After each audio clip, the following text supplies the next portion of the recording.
안녕하세요. 책 읽는 뮤즈입니다. 오늘 소개할 책은 오늘부터 줄이기로 했다. 김진영 지음, 도서출판 민니. 현직 의사가 전하는 건강과 행복을 위한 두 번째 습관. 메리츠 자산운용 존리 대표 추천도서라고 합니다. 느리게 조금씩 덜어내는 연습. 저자인 김진영과 원장과는 이메일을 주고받으며 친분을 쌓다가 메리츠 자산운용 부산 지점 오프닝을 계기로 직접 만나 많은 이야기를 나누게 되었습니다. 이비인후과 의사이자 내 아이의 아버지인 김진영 원장의 철학과 생각들은 저에게도 즐거운 감동으로 다가왔습니다. 아이들 교육에 관한 철학, 돈에 대한 철학이 한국에서 찾기 힘든 귀감이 되리라 생각합니다. 이번에 출간된 오늘부터 줄이기로 했다가 많은 사람들에게 선한 영향력을 전파하는 계기가 되었으면 하는 바람입니다. 메리츠 자산운용 대표이사 존니. 들어가는 글 느리게 조금씩 덜어내는 연습. 건강에 관한 정보도 너무 많고 행복에 관한 정보도 넘쳐난다. 내 아이를 키우는 다둥이 아빠이자 의사로서 많은 환자들을 만나면서 누구보다 건강과 행복에 관심이 많아 새로 나오는 책이나 정보들을 빠짐없이 살피다 보면 외적인 행복보다 내적인 행복이 중요하다는 당연한 생각을 점점 더 하게 된다. 이 책은 필자가 살아온 삶에 대한 반성문이라 해도 과언이 아니다. 음식 줄이기, 살기 위해 적게 먹기. 언젠가 미국에 갔을 때 식당에서 주문한 1인분 식사의 양이 우리나라의 2인분과 비슷했던 것에 놀란 기억이 있다.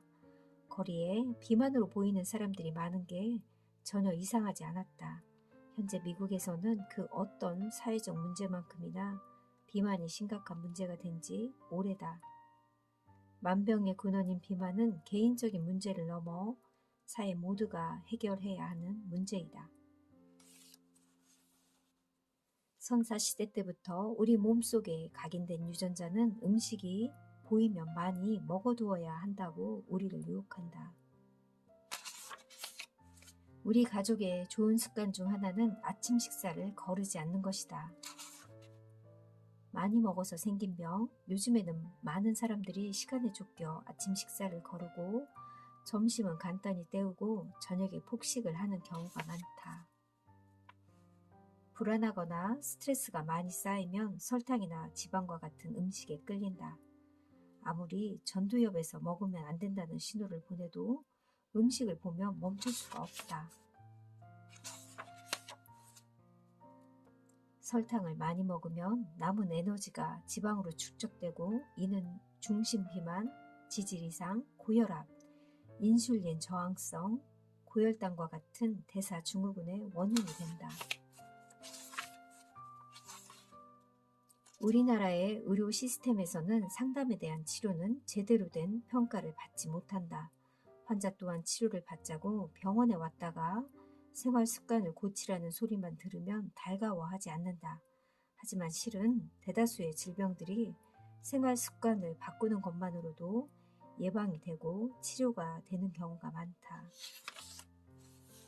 식습관은 어려서부터 만들어져 성인까지 가는 경우가 많아서 무엇보다 부모의 식습관이 중요하다.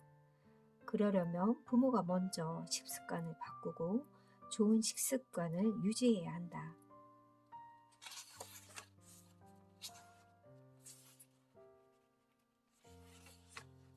음식의 양을 처음부터 줄이기는 힘들기 때문에 오이나 토마토 같은 칼로리가 낮은 채소나 과일을 수시로 먹는 것으로부터 시작하길 권한다. 야채를 천천히 꼭꼭 씹으면 아삭아삭하고 식감과 고유한 단맛에 빠지게 된다.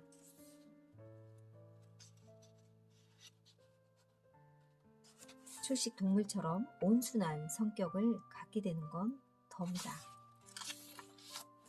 약 줄이기. 정보가 독인 시대, 약은 독이다.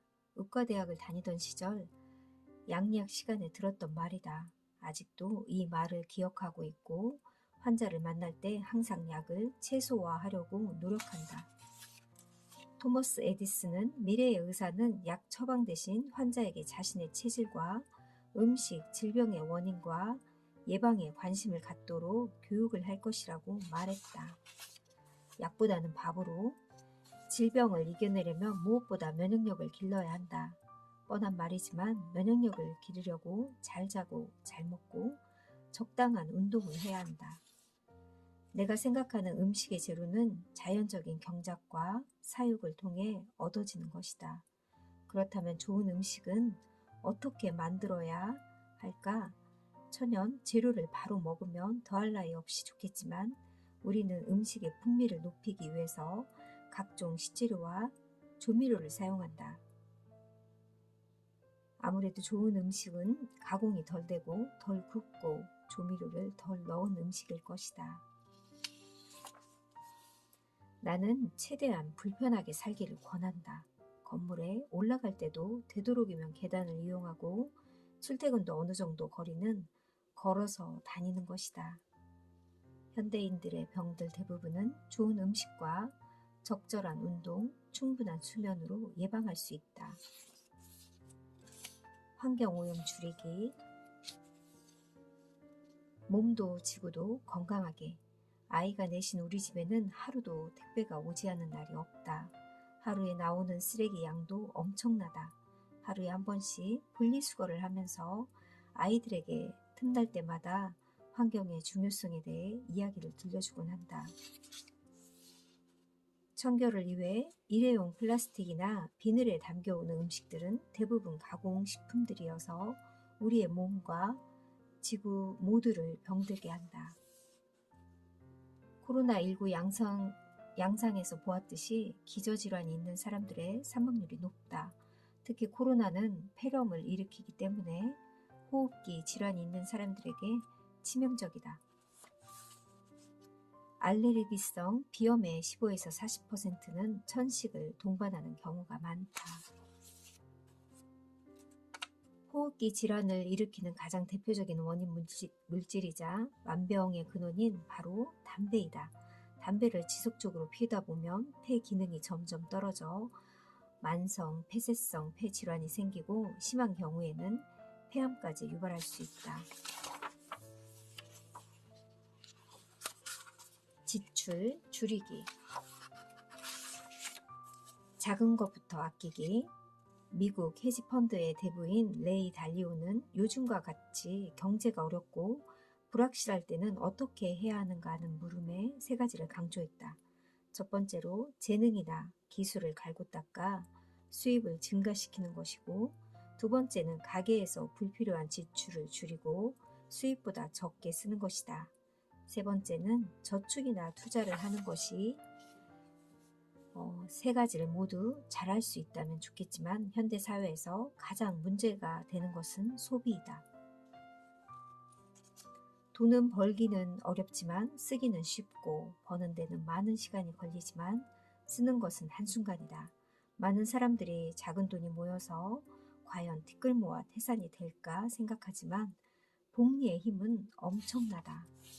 우리나라 사람들이 특히 관대한 것이 술과 담배인데 가끔 환자들에게 술과 담배를 줄이라고 권유를 하면 무슨 낙으로 사느냐고 반문을 한다. 술과 담배가 주는 기쁨이 정말 행복일까? 스트레스가 몸에 안 좋기 때문에 풀어야 한다는 것은 모든 사람들이 안다. 하지만 스트레스를 풀기 위해서 발암물질이나 해로운 음식들을 먹거나 마시는 것은 또 다른 병을 키우는 일이다. 지출도 줄이고 술과 담배로 인한 질환이 발생했을 때 사용하게 될 의료 비용까지 아낄 수 있으니 일석이조가 아닐까?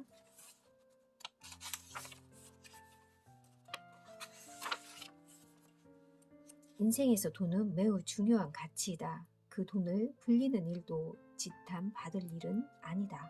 내가 생각하는 좋은 투자는 월급을 아껴 쓰고 남은 돈으로 저축을 하고 어느 정도의 현금이나 저축하고 남은 돈을 장기적으로 안전한 주식, 펀드, 국채와 같은 투자처에 분산 투자하는 것이 일반 투자자는 워렌 버핏과 달라서 나라별, 섹터별로 안전하고 자신이 잘 아는 분야에 투자해야 한다. 부끄럽지만 나 역시 한때 부동산 관련 책 등을 읽고 자신 있게 빚을 내 단기적인 주식, 투자와 갭 투자를 해본 경험이 있다. 돈을 잃으면 잃은 대로, 벌면 버는 대로 욕심과 탐욕은 끝이 없었다. 월급은 최고의 화수분. 좋은 부동산이나 좋은 주식이 상장될 때까지 영혼까지 끌어서 빚을 내 구입하는 것을 영끌이라고 하는데, 영끌이라는 신조어까지 등장했다.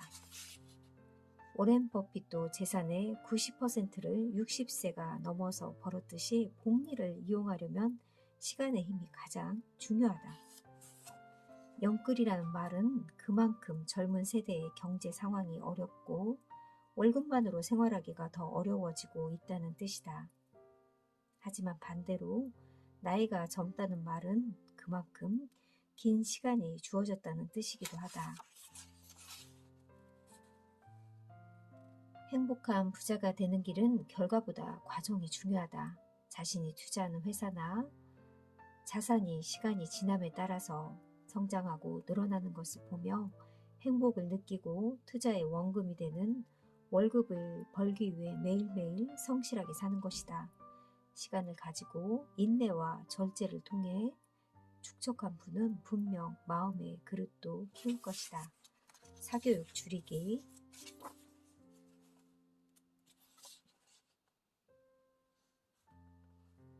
교육의 진정한 목적은 올바른 인성을 키우고 창의성을 키우는 것이다. 나의 경우 건강과 안전, 예의 범절에 관해서는 그 어떤 가르침보다 무겁게 교육하려고 노력한다. 우리의 사교육은 다니엘 핑크가 말하는 것과 정반대의 방향이다. 우리는 아이들을 좌뇌형 인간으로 만들고 있다. 사실 지금 이 글은 딸과 다투고 쓰는 반성문이다. 아이가 자신이 하는 공부, 미술, 음악, 체육 등 플로우를 느낄 수 있도록 돕는 것이 바로 부모의 역할이다. 세상 모든 부모들이 자녀를 교육시키는 이유는 단 하나, 바로 그들의 행복일 것이다. 그리고 자녀는 부모의 행복을 위해 부모의 인생을 대신 살아주지 않는다. 바로 지금부터 할 일은 자식에 대한 욕심을 조금 줄이고 자신의 삶을 사는 것이 아닐까? 남의 아이처럼 키우기. 모든 부모의 바람은 아이의 건강과 행복이다. 그런데 막상 아이를 키우다 보면 욕심이 생긴다. 4명의 아이를 둔 나는 아이들에게 공부를 강요하기보다는 흥미가 있거나 재능이 있는 분야를 밀어주어야겠다고 늘 생각한다. 최대한의 애정과 관심으로 아이를 대하되 아이에 대한 기대는 남의 아이를 대하듯이 하면 어떨까? 가능한 뒤에서 지지해주는 숨은 조력자가 되는 것이다. 자식에게는 그들만의 인생이 있다. 부모는 높아심에 내 아이가 공부를 더 잘했으면, 좋은 대학에 들어갔으면, 좋은 직장에 들어가서 좋은 배우자를 만났으면 하고 바라지만 기대치가 너무 높다 보면 사소한 일에도 화를 내게 되고 자식을 다그치게 된다. 집은 사는 곳이다. 지금도 각종 뉴스에서 집값이 청정부지로 오른다는 뉴스를 듣고 친구가 사는 아파트 가격이 엄청나게 올랐다는 소리를 들으면 나만 뒤처지는 게 아닌가 하는 생각이 들어 불안에 떠는 사람들이 많을 것이다. 하지만 부동산 투자는 많은 공부를 한 후에 자신의 경제적 상황과 투자 목적 등을 꼼꼼히 따져 신중하게 해야 한다.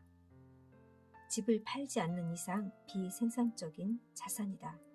집값이 비싸면 그만큼 관리비가 더 나오고 각종 세금과 같은 유지비가 많이 든다.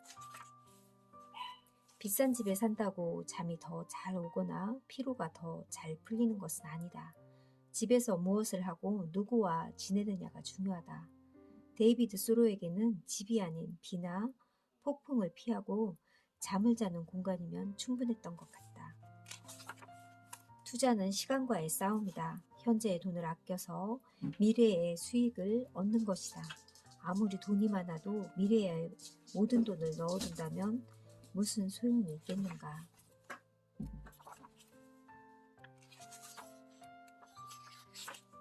불안감 줄이기.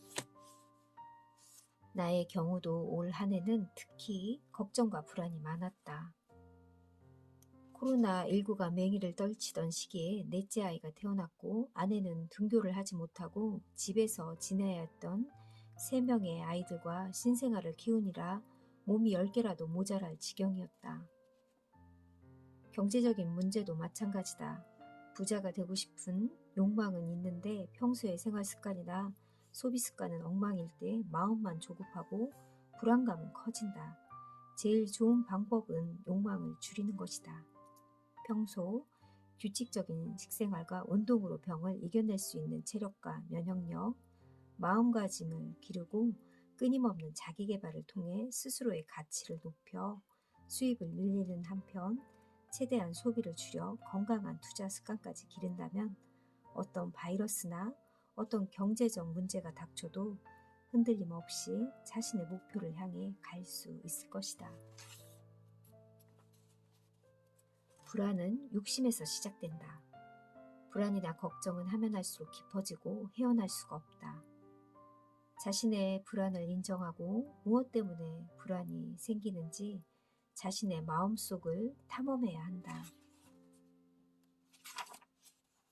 불안한 마음을 없애려면 그 원인을 해결하거나 반대로 평온한 마음이나 행복한 기분을 만들어야 한다.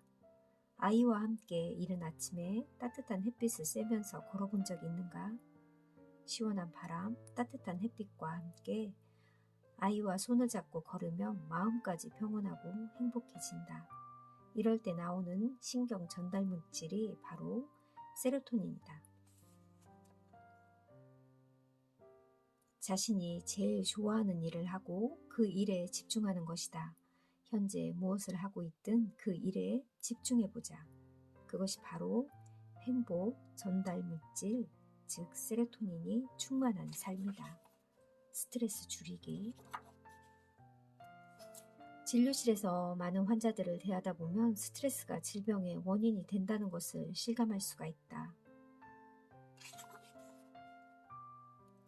만성적인 스트레스는 생명을 갉아먹는 좀과 같다. 무엇보다 자신이 어떤 상황일 때 스트레스를 받는지, 어떻게 하면 스트레스를 줄일 수 있는지 평소에 잘 살피는 것이 중요하다. 요즘 같은 정보의 홍수시대에 무분별한 정보에 매몰되지 않으려면 자신만의 가치관을 세우고 이성적인 자세로 사물을 판단하고 사고해야 한다. 일과 생활의 밸런스, 즉 워라밸을 강조하는 요즘에는 만상, 팔성계는 반드시 큰 목표뿐 아니라 일상의 행복을 찾는 데에도 활용할 수 있다. 우리 가족의 경우 함께 걷기를 좋아하는데 집 주변도 좋고 좀 멀리 나가는 것도 좋다. 나쁜 습관 줄이기. 현대에는 과거와 같은 신분 제도는 없지만 SNS, TV 등 인터넷 등을 통해 실시간으로 타인의 좋은 차, 패션, 비싼 집 등을 보면서 상대적 박탈감에 시달리게 된다. 미니멀 라이프 즐기기. 요즘은 나는 쇼핑한다, 고로 존재한다는 우스갯소리도 있을 정도다. 가장 기본적인 욕구인 의식주를 해결한 뒤에도 인간의 욕망은 끝이 없다. 미니멀 라이프는 단순히 소비를 줄이는 것 외에도 정서적으로 단순하게 사는 삶을 지향한다. 사람마다 미니멀 라이프의 기준은 다르지만 불필요한 욕구를 줄이고 자신에게 주어진 환경에서 최선을 다하는 삶이 바로 미니멀 라이프의 기본일 것이다. 자신의 모습에 신경 쓰기보다 스스로를 아끼고 성장시켜 내적인 만족감을 높이고 자신의 인생 좌표를 정확하게 선명하게 그릴 수 있다면 미니멀 라이프는 저절로 따라올 것이다. 돈은 행복에 있어서 필요 조건이지 충분 조건은 아니다. 세계 최고의 재벌에게도 필부에게도 시간은 누구에게나 공평하고 우리에게 얼만큼의 시간이 남아있는지는 아무도 모른다. 건강은 기본으로부터 몽테뉴는 쾌락도 지혜도 학문도 그리고 미덕도 건강이 없으면 그 빛을 잃어 사라지게 될 것이라고 말했다. 99세까지 팔팔하게 살자라는 뜻의 9988이라는 신조어가 생길 정도로 사람들은 누구나 질병 없이 건강하게 오래 살고 싶은 욕구를 가지고 있다. 욕심을 줄이고 행복은 채우기. 다른 많은 사람들처럼 나 역시 행복을 미루면서 살아왔다. 학생 때는 의사가 되면 행복하겠지. 의사가 되고 나서는 전문의가 되면 행복하겠지. 군의관 때는 개업을 하면 행복하겠지. 결혼을 하면 더 행복하겠지. 돈을 어느 정도 벌면 더 행복하겠지. 끝이 없이 행복을 미루고 또 미뤘다. 최근 행복에 대한 가치관이 바뀐 것은 부모님이 아프시고 난 후였다. 또 2020년에 태어난 넷째의 영향도 컸다. 나의 가족과 지금 건강하고 행복한 시간을 보내지 못한다면 미래의 행복에 무슨 의미가 있단 말인가.